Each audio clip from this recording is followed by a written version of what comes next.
27 years ago, a woman made a decision that changed the life of two children forever. Push now, madam. A decision that shatters dream, and it was impossible to repair. Oh. You're doing very well. But wait, Sha, Nobody should do you find think out that about they will this. just let go of this It's a secret? secret that must be Or buried till will eternity. life eventually expose them? Nobody It should happened find on out a about this rainy night in secret Enugu. forever. The kind of night where people hurried indoors and road become almost empty. Inside a private hospital, two sisters were fighting for their life. We are all One was Adaeze, Breathe with me, nice and the slow. other was Ngozi, Very well. and both were pregnant. Both were due around the same period, but their life was completely different from others. Adaeze was married to Chief Chukwuemeka Okafor, one of the wealthiest businessmen in Enugu. She lived in a mansion. She has drivers, housemaid, security guards, everything she needed. Ngozi has none of all those things. In fact, the man responsible for her pregnancy has disappeared months earlier, and she was struggling. Every day was like a battle, and people often compared the sisters. One has everything, and the other had almost nothing. And Ngozi hated those comparisons. She hated hearing people say how lucky Adaeze was. She hated watching relatives praise her sister. Most of all, she hates see how life seemed to favor Adaeze no matter what happened. But that night, both women gave birth to baby girls because Adaeze was kind enough to allow her sister to register in the same hospital with her. The entire Okafor's family celebrated when they had Adaeze has delivered safely. Phone calls went out immediately. Plans were already being made. Chief Chukwuemeka could not stop smiling. For years, this man had prayed for a child. Now, he had finally had one. But before sunrise, everything changed. Adaeze died. The news spread around the hospital like fire. Doctors tried their best. Nurses even tried their best, but nothing worked. The woman who had just become a mother was gone. The funeral shocked the entire family. And Chief Chukwuemeka looked broken. He barely spoke. He hardly eat. The only thing that kept him going was the little girl his wife had left behind. He spent hours staring at the baby, holding her, and eventually this man was promising her that she will never lack anything. What he did not know was that someone else has been watching too, and that was Ngozi. At first, she looked at the child with sympathy. Then that sympathy became jealous. Then that jealous turned to something worse she never expected. She was like, how can this little girl inherit everything? A wealthy father, businesses, properties. A future is already secured before she was even born. Meanwhile, my own daughter had nothing. The more she thought about it, the more bitter she became. One child will grow up in comfort, the other one will grow up struggling, and the thought refused to leave her mind. And because the daughter Adaeze gave birth to was still at the hospital, then an opportunity appeared. A nurse who worked at that hospital, Ngozi, approached her privately and told her her plans. The woman needed money urgently. Her husband has abandoned her too, and debt collectors were after her. So she was desperate. The conversation lasted less than an hour, but the consequences would last for decades. By the time they are done talking, a plan has been formed. Hospital record has been altered. Names has been changed. And those two children were switched and their destiny has been exchanged. The plan was risky. If discovered, it will destroy lives. But greed has a way of silencing fear. A few days later, everything was done. The switch was successful. Nobody suspected anything, not the doctors, not even families, and certainly not Chief Chukwuemeka. And the distant relative continued raising the wrong child. The child grew up as Chioma Okafor, the daughter of wealth, daughter of privilege, the daughter everyone admire. Meanwhile, the child who would have lived in the mansion grew up in a small village outside the city. Her name was Amara, and she knew nothing about the life that has been stolen from her. Years passed, the secret remained buried. Chioma grew up believing that she was exactly where she belonged.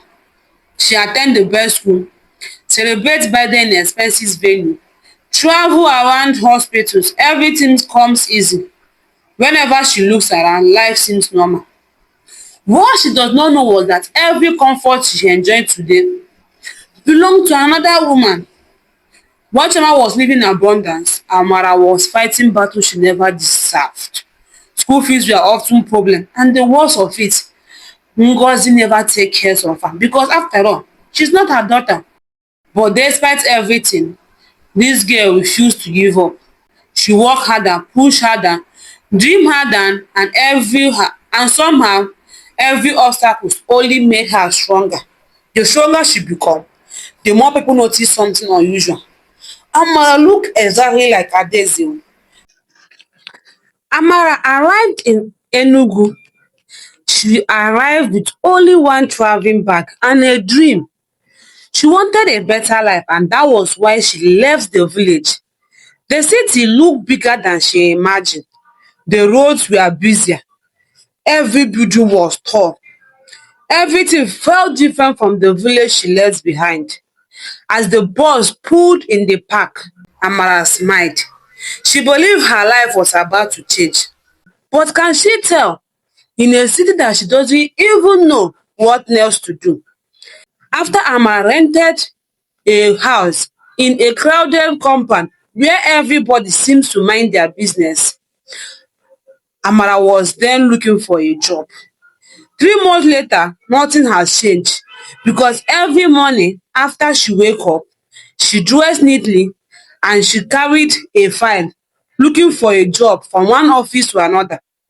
And nobody is willing to employ her. Oh. It has been promise upon promise and rejection upon rejection. As fate may have it, Amara have no other option.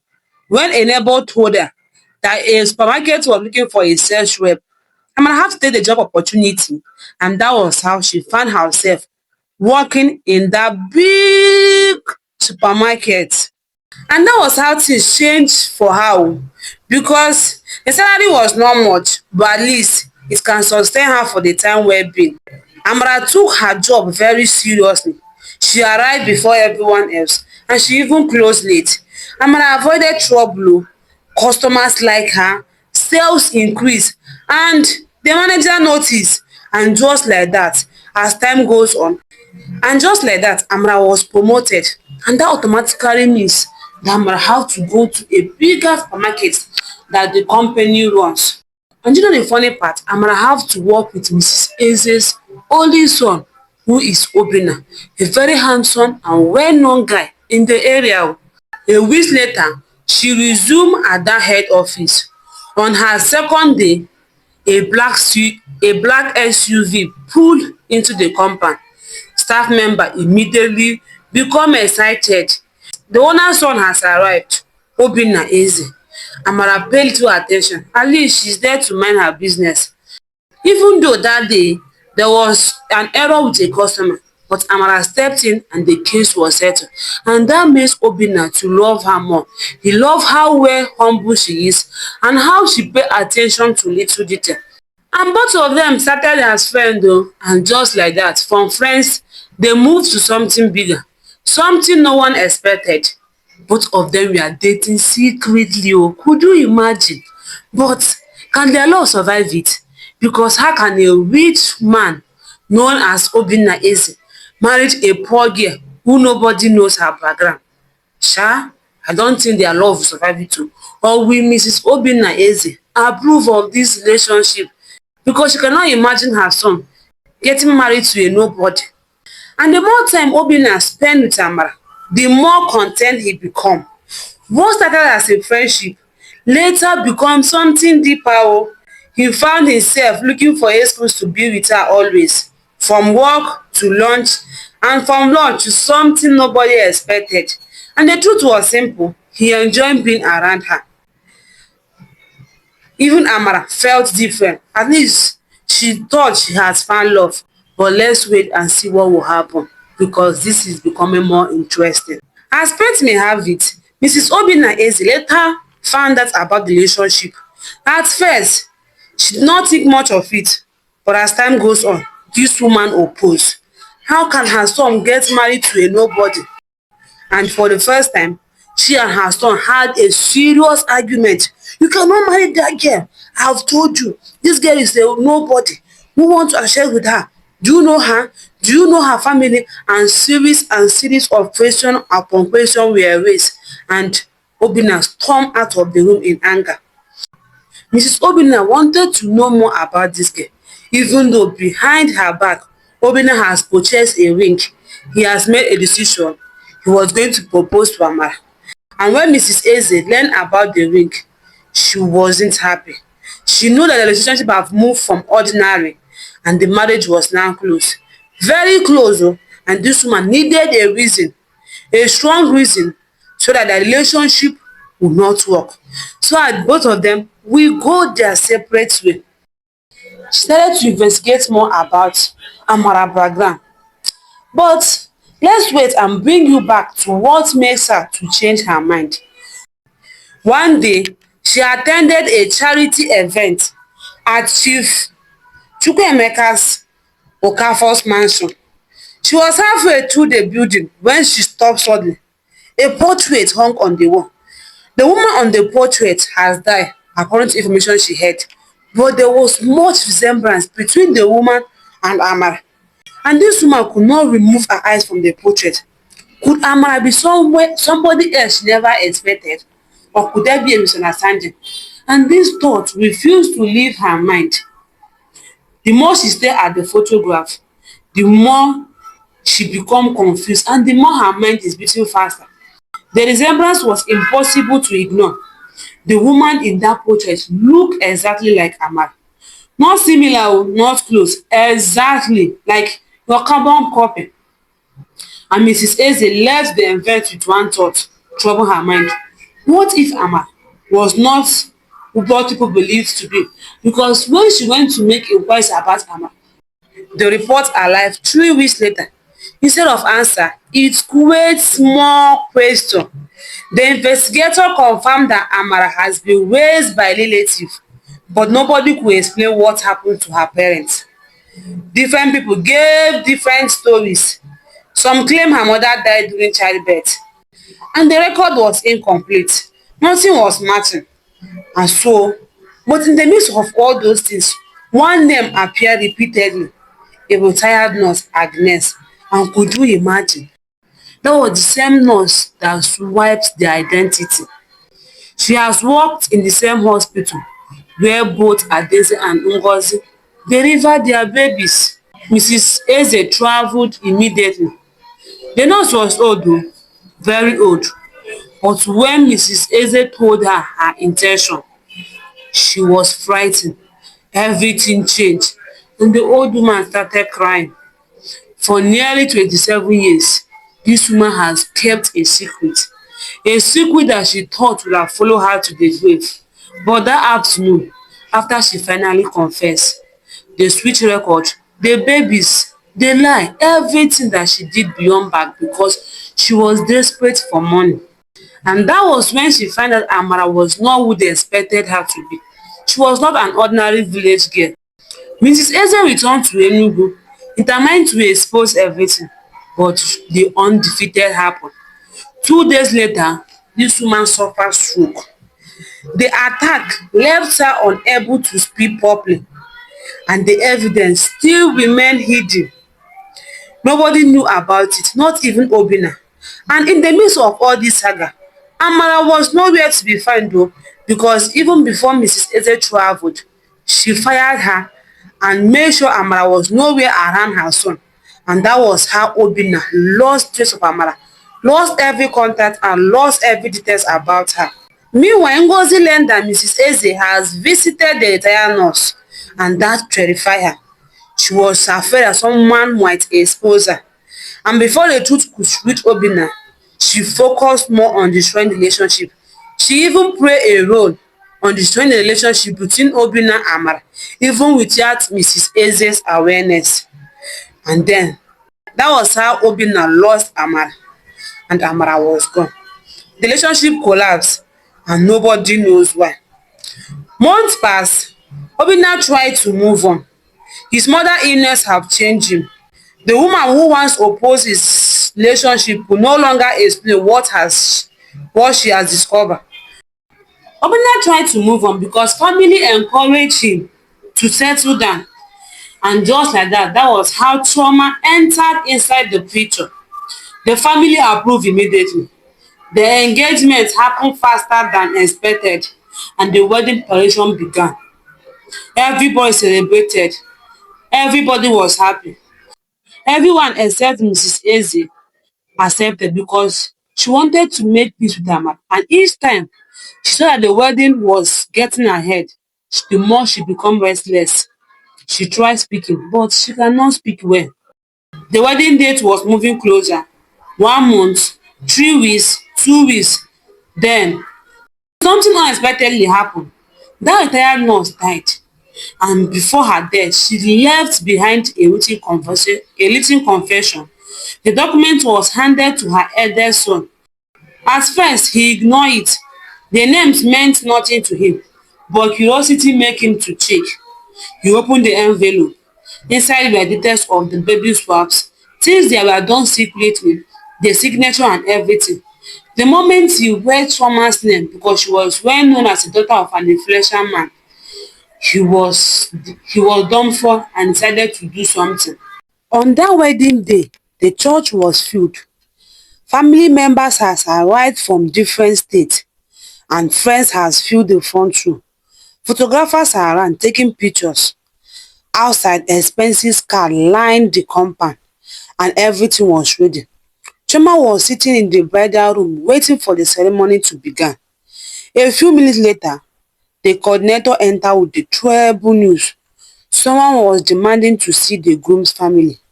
The request was ignored initially. Wedding days always come with small distraction, they thought. Nobody pays attention. But when the man kept making excuses and kept trying to bring him any attention, he was eventually allowed to see Obinna. He carried a brown envelope and insisted that the wedding could not continue. Security officers attempted to remove him. That was when he mentioned Mrs. Eze's name, and everything stopped.